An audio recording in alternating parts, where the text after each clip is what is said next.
যারা আমার রান্না দেখার লাগি বসে থাকেন তাগারের জন্যই আমি রান্নালি চলে আইলিম। তো আসসালামু আলাইকুম গাইস, কেবা আছেন? আলহামদুলিল্লাহ আমি অনেক ভালো আছি। তো হেনে দেখেন আপনি ঘরের জন্যই তো এত সুন্দর সুন্দর রেসিপি লিয়ে আসি। তো আজকে লিয়ে আইসি একটা মাছ দিয়ে কেবা হরি সুস্বাদু রান্না করা লাগে। তো হেনে আমি তেল গরম করি, ফার্স্টে পেঁয়াজ ভালো মতো ভাইজি ভুইজি লাল চা করি মরিচ দিয়ে দিছি। আর মরিচের যে এত তেজ, বাপরে বাপ, একটু যান্ত্রিক তেলের মধ্যে দিছি আর কি ফুটা শুরু করছে। তারপরে হেনে সব ধরনের বাটা মশলা দিছি, যেমন ধরেন আদা, রসুন, পেঁয়াজ, জিরি। তারপরে হেনে দিছি সব গুঁড়ি মশলা, মরিচের গুঁড়া, ধনি গুঁড়া, জিরি গুঁড়া, সব ধরনের দিছি মশলা। তারপরে লবণ দিছি, তারপরে হেনে দিছি পানি দিয়ে ভালো মতো কষা লিয়ে এখন দিয়ে দেবো এক টুকরা মাছ। বুঝছেন, ভালো মতো দেখেন কি সুন্দর করে এক টুকরা মাছ দিয়ে সেই স্বাদের একটা রেসিপি বানাবো। বুঝছেন, আপনি ঘরের জন্যই তো এইসব মাথায় আছে। বুঝছেন, আপনি ঘরে যদি না দেখায় এরম রান্না তাহলে তো হবি লয়। আপনারা কেবা হইরি খাবেন আমার রান্না না দেহি শিখলি।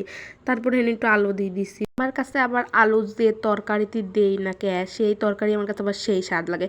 তাই জন্য আমি সব তরকারিতে একটু করে আলু দিয়ে দেই। তারপরে হেন একটু ঢেকে রাখছিলাম কষানির জন্য, যাতে মাছটা একটু ভালো মতো সেদ্ধ হয়ে যায়। বুঝছেন, মাছ না সেদ্ধ হলে তো ভাঙবির পারবো না। তারপরে আমি হেন একটু দেখতেছিলাম যে সেদ্ধ টেদ্ধ হয়েছে নাকি, ভাঙি যাবি নাকি। তারপরে ভেঙে টেঙেও লিখছিলাম ভালো মতো। হেনে দেখেন সব কিছু মিলা লিখছিলাম, কিন্তু হেনে ভালো মতো সেদ্ধ হয় না, এখনও কষানির দেরি আছে। তো তারপরে এনে আমি আর একটু ভালো মতো কষা টষা লিয়ে এই জায়গায় দিয়ে দিলিম, এটি কি কয়, কলার থরি তো কয়, যদি ভুল থাকে আপনারা একটু আমাকে জানাবেন। তো এইটির জন্যে আসলে আমার রান্না।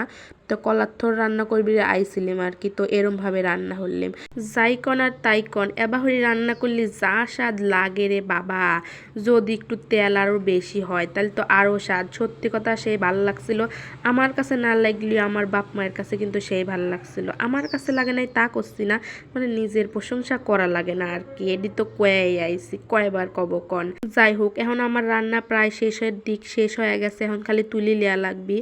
আর আমি তো আগেই কইছি, আমি যদি কিছু করবির লাগে তাহলে কেউ থায় না, আমারই সব কিছু করা লাগে।